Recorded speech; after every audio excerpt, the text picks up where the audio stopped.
नमस्कार दोस्तों, स्वागत है आपका आपस की बात में, जहां हम लाते हैं वो कहानियां जो फिल्मों की रील के पीछे छुपी होती है लेकिन असल ज़िंदगी की सबसे हसीन फील बन जाती है। आज हम बात करेंगे उस गाने की जिसे सुनते ही आंखें भीग जाती है, जिसका हर शब्द जैसे विदाई की चिट्ठी हो और जिसकी आवाज़ में सिर्फ संगीत नहीं, एक बाप की बेटी से जुदाई की सिसकी छुपी होती है। हम बात कर रहे हैं दूल्हे का सेहरा सुहाना लगता है गाने की। दूल्हे का सेहरा सुहाना लगता है, दुल्हन का तो दिल दीवाना। धड़कन फिल्म का वो नगमा जो आज भी हर बेटी की विदाई में फिजाओं को नम कर देता है।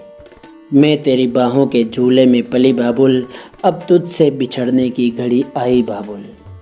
क्या आपको पता है, ये लाइन गाते हुए नुसरत फ़तेह अली खान साहब खुद रो पड़े थे, इतना कि रिकॉर्डिंग तक रुक गई। जी हाँ, यही वो लाइन थी जिसने संगीत की एक महान रूह को इंसानी जज्बातों से झुका दिया। नुसरत साहब बार बार इस लाइन पर टूट जाते थे और हर बार उनकी आवाज़ संगीत के साथ साथ सन्नाटे में बदल जाती थी। इस गाने को रिकॉर्ड करने के लिए म्यूजिक डायरेक्टर नदीम श्रवण और टीम को 150 टेक्स लेने पड़े।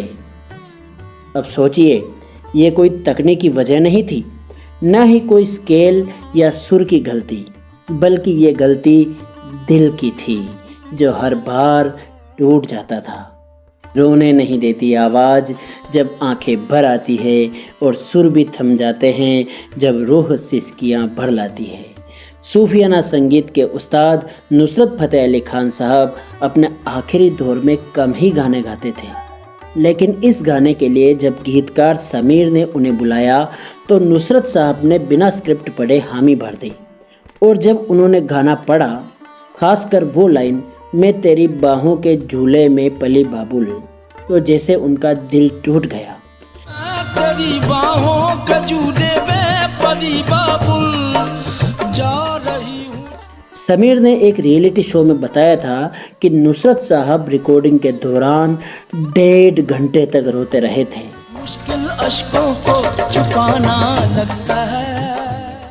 दोस्तों, धड़कन फिल्म की स्टार कास्ट के लिए कई एक्टर और एक्ट्रेस का ट्रायल हुआ था। काफ़ी लंबे समय के बाद आखिर में अक्षय कुमार और शिल्पा शेट्टी को राम और अंजलि की भूमिका के लिए चुना गया। वहीं देव के किरदार के लिए अरबाज खान और बॉबी देओल जैसे अभिनेताओं को ऑफर किया गया था, लेकिन उन्होंने मना कर दिया। बाद में देव के कैरेक्टर के लिए सुनील शेट्टी को चुना गया। वो अपने किरदार से लोगों के दिलों पर छा गए। इतना ही नहीं, बल्कि धड़कन के लिए उन्हें नेगेटिव रोल में सर्वश्रेष्ठ अभिनेता का फिल्म फेयर पुरस्कार भी मिला। अंजलि, मैं तुम्हें भूल जाऊं ये हो नहीं सकता, और तुम मुझे भूल जाओ ये मैं होने नहीं दूंगा। और दिलचस्प बात ये, फिल्म 11 अगस्त को रिलीज हुई थी और वही था सुनील शेट्टी का बर्थडे। बहुत कम लोग जानते हैं कि यह गाना असल में नुसरत साहब की आखिरी रिकॉर्डिंग्स में से एक था। इसके कुछ ही समय बाद उनका स्वर्गवास हो गया।